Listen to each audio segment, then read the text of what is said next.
시청자 여러분 안녕하십니까? 경인 지역의 주요 뉴스를 모아 전해드리는 일간경기TV 투데이샷 시작합니다. 첫 번째 소식입니다. 경기 광주시가 시민과 외국인들에게 1인당 10만원씩 재난지원금을 지급하기로 결정했습니다. 또 정부의 방역조치로 생계의 위협을 받고 있는 소상공인들에게 최대 100만원까지 경영 안정을 위한 재난지원금을 보편 지급과 선별 지원을 병행해 지원합니다.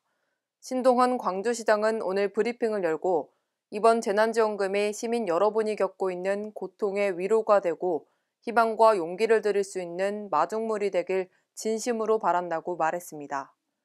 광주시는 예산 절감과 세출 구조 조정 등을 통해 450억 원 규모의 재난지원금을 마련해 재정 부담을 최소화했습니다. 안산시 대부도 탄도항 인근 해변에서 1억 2천만 년 전에 존재한 공룡 화석이 발견됐습니다. 이 화석은 지난달 탄도항을 방문한 시민이 발견해 안산시에 신고했는데요. 안산시는 현장 조사를 통해 약 4.5cm 크기의 이 화석이 1억 2천만 년 전에 존재한 코리아 케라톱스의 발가락뼈 화석인 것으로 문화재청에 보고했습니다. 코리아 케라톱스는 백악기 우리나라에서 서식했던 초식 공룡으로 화석은 현장 조사 당시 발가락뼈의 뒷부분과 앞부분까지 거의 완전하게 보존돼 있었습니다. 문화재청 천연기념물과는 관계 전문가 등의 의견을 수렴해 해당 화석이 학술적 가치가 있다고 보고 해당 부분을 절단한 뒤 연구소로 이관해 연구를 진행할 예정입니다. SNS를 이용해 술과 담배 등 청소년 유해 약물을 대리구매해주는 일명 델구 행위를 한 판매자들이 경기도 특별사법경찰단 수사에 덜미를 잡혔습니다. 김영수 경기도 공정특별사법경찰단장은 기자회견을 열고 지난해 5월부터 수사에 착수해 총 12명을 검거했으며 전원 검찰에 송치했다고 밝혔습니다.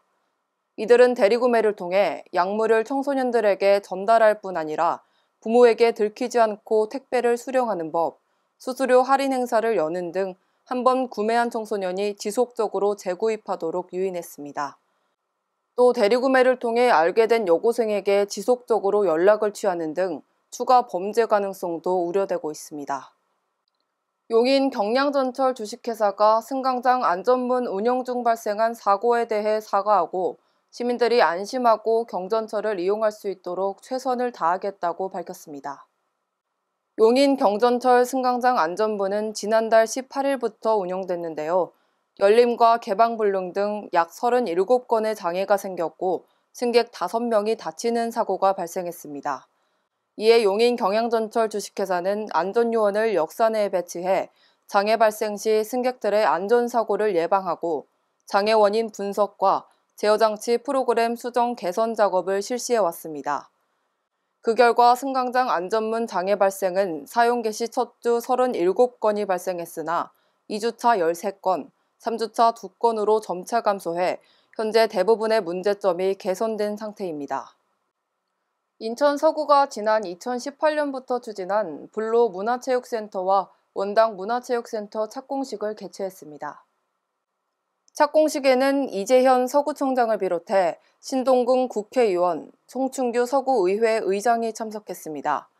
불로 문화센터는 불로동 1원에 총 사업비 190억 원을 투입해 연면적 약 5,000제곱미터 규모로 건립되며 원당 문화센터에는 원당동 1원에 총 사업비 170억 원, 연면적 3,500제곱미터 규모로 조성됩니다. 두 곳의 문화체육센터에는 수영장과 다목적 체육관 등 생활체육시설이 주로 배치되며 이 밖에도 지역 주민 간 자유로운 커뮤니티 활동이 이뤄질 문화활동 공간도 제공됩니다. 일간경기TV 투데이샷 오늘 준비한 소식은 여기까지입니다. 앞서 청소년들이 술과 담배 등 유해 약물을 SNS를 통해 대리구매한다는 소식 전해드렸습니다.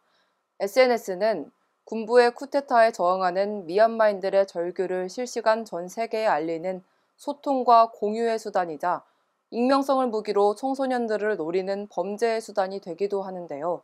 현명하게 활용하는 지혜가 필요한 것 같습니다. 내일은 더 다양한 소식으로 찾아뵙겠습니다. 시청해주신 여러분 고맙습니다.